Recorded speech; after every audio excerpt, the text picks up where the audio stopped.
Assalamu alaikum, this is Dr. Sajjad. This lecture is regarding the internal memory, and more specifically will be discussing about the cache memory. RAM के ऊपर हम बात कर चुके हैं, ROM की designing और उसकी प्रोग्रामिंग के हवाले से हमने पिछले लेक्चर्स में बात की।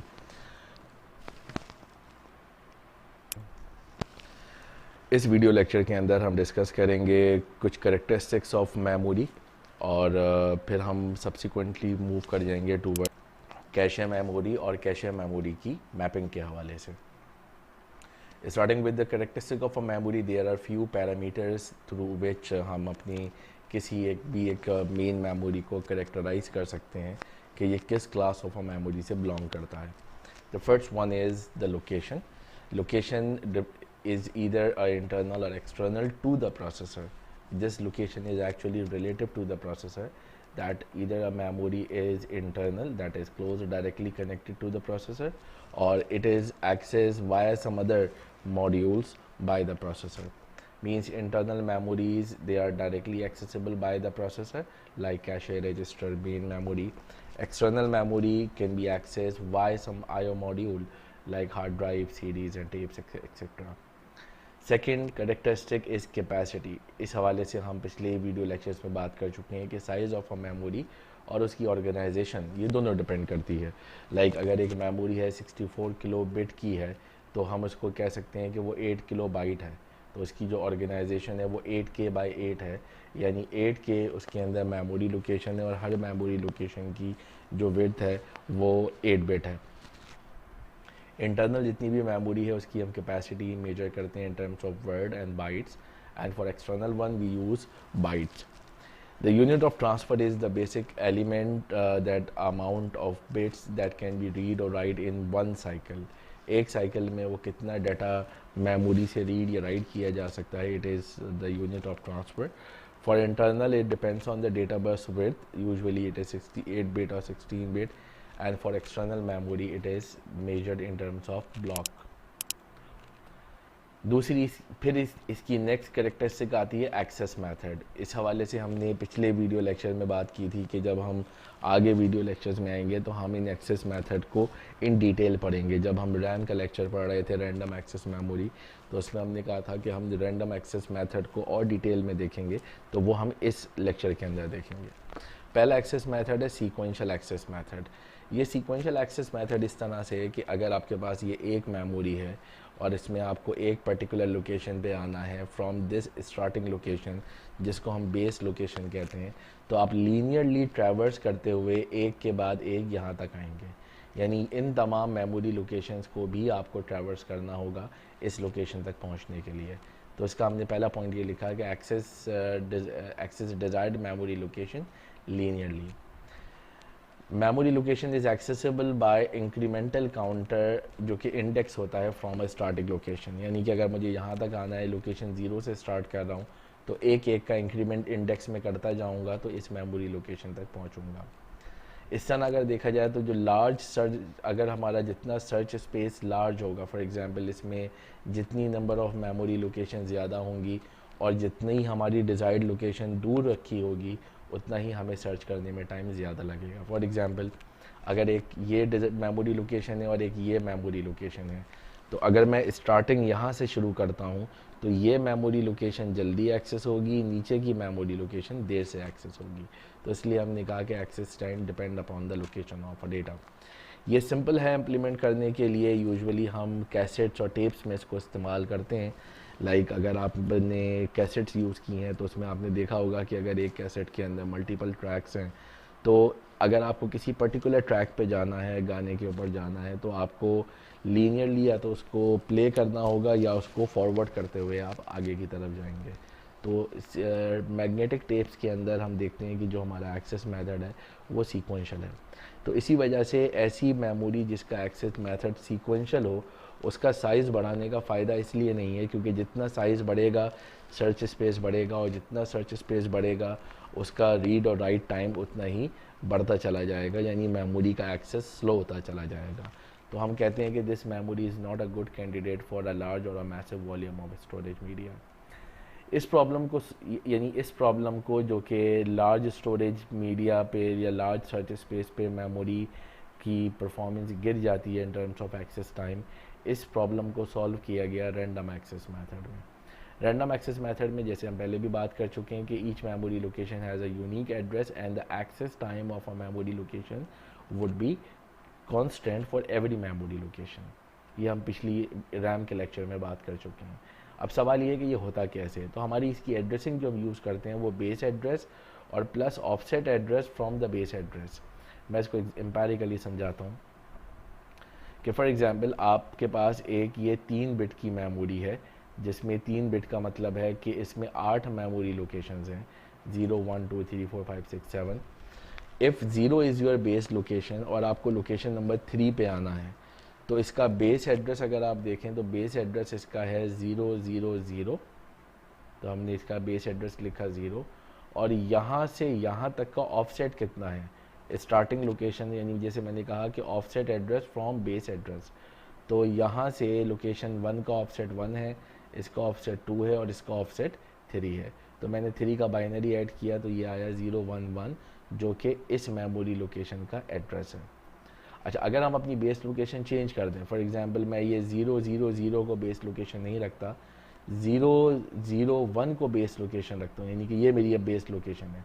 तो यहाँ से यहाँ तक का ऑफसेट अगर आप देखें तो 0 0 1 से 0 1 0 तक का ऑफसेट 1 एंड 0 1 1 तक ऑफसेट 2। तो मैंने इसमें 2 का बाइनरी ऐड किया तो ये वैल्यू अगेन 0 1 1 बनी, जो कि ये वाला ऑफसेट है।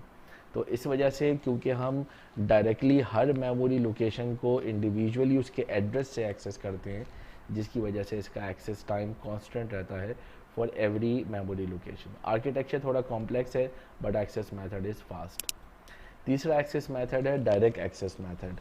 ये डायरेक्ट एक्सेस मेथड ये हाइब्रिड है सीक्वेंशियल एक्सेस मेथड और रैंडम एक्सेस मेथड। इसमें हम क्या करते हैं, हम मेमोरी को डिवाइड कर देते हैं into the blocks. Each block is access in a random fashion, यानी कि हर ब्लॉक को जब हम एक्सेस करते हैं तो रैंडम एक्सेस मेथड से एक्सेस करते हैं, यानी हर ब्लॉक की स्टार्टिंग लोकेशन पे हम उसके बेस और ऑफसेट से पहुंचेंगे, यानी कि उसके बेस और ऑफसेट से हम डायरेक्टली पहुंच जाएंगे। लेकिन inside every block there is multiple memory location. इनके अंदर जो मेमोरी लोकेशंस हैं वो सीक्वेंशियली प्रोसेस होंगी। तो जिस तरह मैंने कहा कि ये हाइब्रिड है, हाइब्रिड का मतलब है कि ब्लॉक तो डायरेक्टली एक्सेस होंगे लेकिन ब्लॉक के अंदर की वैल्यू सीक्वेंशियली एक्सेस होंगी। तो इस वजह से हम इसको कहते हैं कि ये हाइब्रिड मेथड है। इसमें हमने सर्च स्पेस को एक तरह से रिड्यूस कर दिया 1 by block times. For example अगर इसके अंदर एक ये पूरी मेमोरी सीक्वेंशियली एक्सेस होती तो उसका टाइम x अगर होता एक्सेस करने का, तो अगर मैं इसको 2 ब्लॉक्स में डिवाइड कर दूं तो अब ये एक्सेस टाइम हाफ हो जाएगा। तो 1 by block 1 by 2 means half हो जाएगा। अभी मैंने इसको 3 ब्लॉक्स में डिवाइड किया है तो इसकी access time 1/3 of the sequential access होगा। मेमोरी लोकेशन इनसाइड हर ब्लॉक को एक्सेस करने का टाइम तो कांस्टेंट रहेगा, लेकिन ब्लॉक के अंदर टाइम वेरी कर सकता है। फॉर एग्जांपल अगर आप एक मेमोरी लोकेशन ब्लॉक 1 में मेमोरी लोकेशन नंबर 3 को एक्सेस करते हैं और ब्लॉक 2 में मेमोरी लोकेशन नंबर 10 को एक्सेस करते हैं तो ये टाइम डिफरेंट होगा। अगर आप ब्लॉक 1 के अंदर मेमोरी लोकेशन नंबर 3 को एक्सेस करते हैं और ब्लॉक 2 की भी मेमोरी लोकेशन 3 को एक्सेस करते हैं तो ये एक्सेस टाइम सेम होगा। तो डायरेक्ट एक्सेस के लिए हम कह सकते हैं कि एक्सेस टाइम ब्लॉक को एक्सेस करने के लिए कांस्टेंट होगा, लेकिन विद इन अ ब्लॉक वो एक्सेस टाइम वेरी करेगा। चौथा एक्सेस मेथड है एसोसिएटिव एक्सेस मेथड, जो कि हम कैशे में इस्तेमाल करते हैं। इसमें हम मेमोरी एड्रेस को से एक्सेस करने के बजाय हम कंटेंट ऑफ डेटा से एक्सेस करते हैं।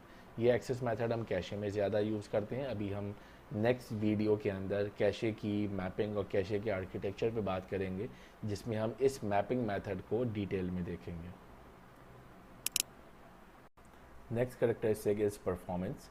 Performance is measured in terms of the access time. It is a time between the addressing and accessing of a data. Memory cycle time, that is a time may be required for a memory to recover from next access, जिसमें cycle time plus recovery time, and the transfer rate that at which can be read or write.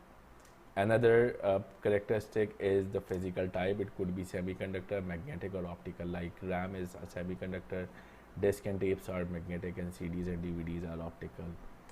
Another characteristic is about the decay, volatility, and erasability, and the power consumption of a memory. So these are actually the few characteristics of a memory.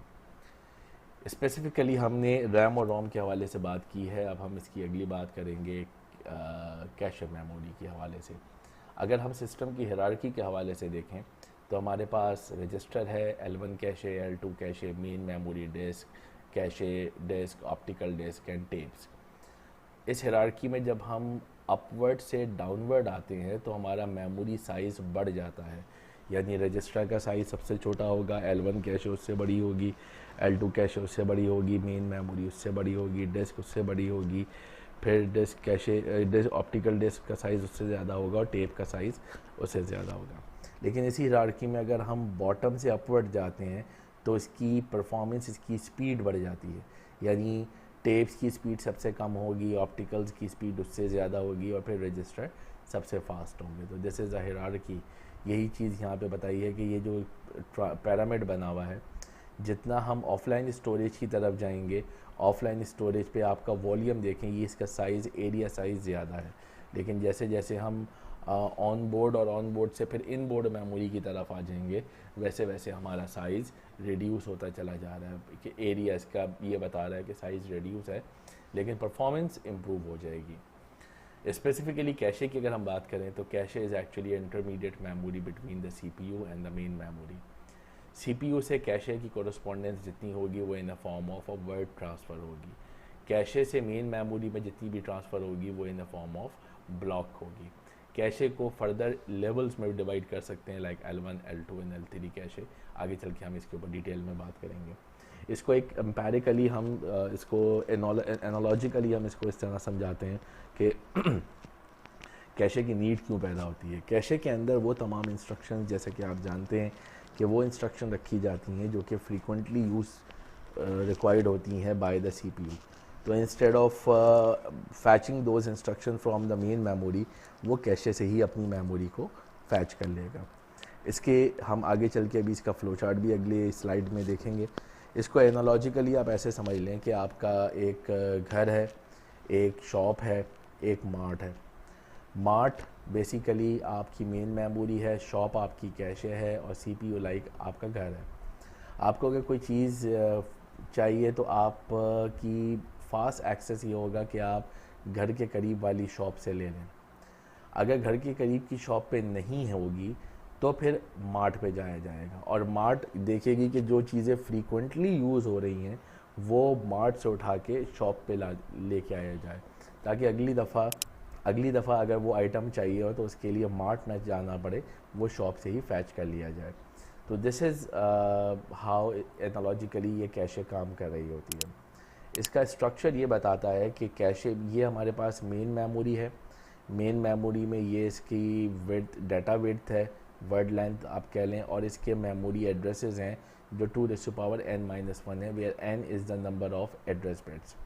इस पूरी memory को हम divide कर लेते हैं equal amount of block के अंदर, जिसको हम के वर्ड्स कहते हैं। फॉर एग्जांपल यहाँ पे कुछ अमाउंट ऑफ वर्ड्स को मिला के एक ब्लॉक बना दिया।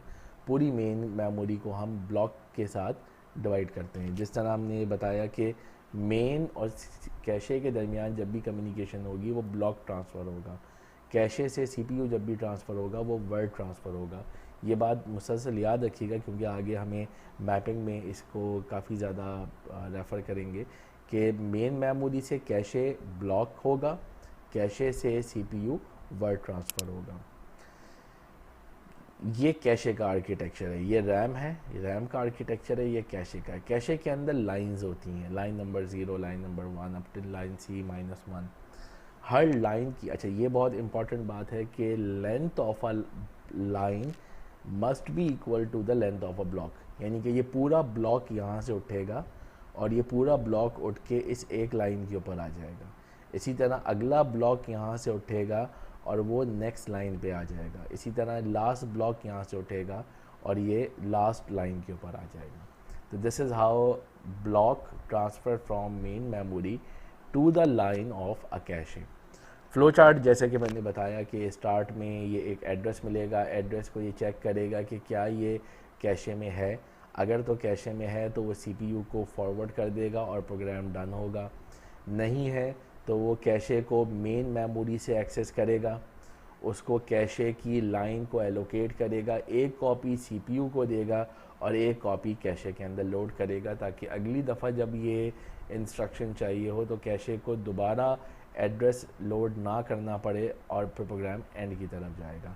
यहाँ पे एक बात याद रखिएगा, अभी आपको मैपिंग में भी ये बात ज़्यादा अच्छी समझ में आएगी कि अगर तो रिक्वायर्ड ब्लॉक कैशे के अंदर ही मिल जाता है तो वो डायरेक्टली प्रोसेसर को फॉरवर्ड होगा, वरना फिर उसको रैम से उसको फैच करना होगा और फिर कैशे में लोड करना होगा और फिर प्रोसेसर के पास आ रहा होगा, जिसमें टाइम ज़्यादा लगेगा। इसी वजह से कैशे से जो हम इंस्ट्रक्शन उठाते हैं वो इंस्ट्रक्शन फास्ट एक्सेस होंगी as compared to the main memory.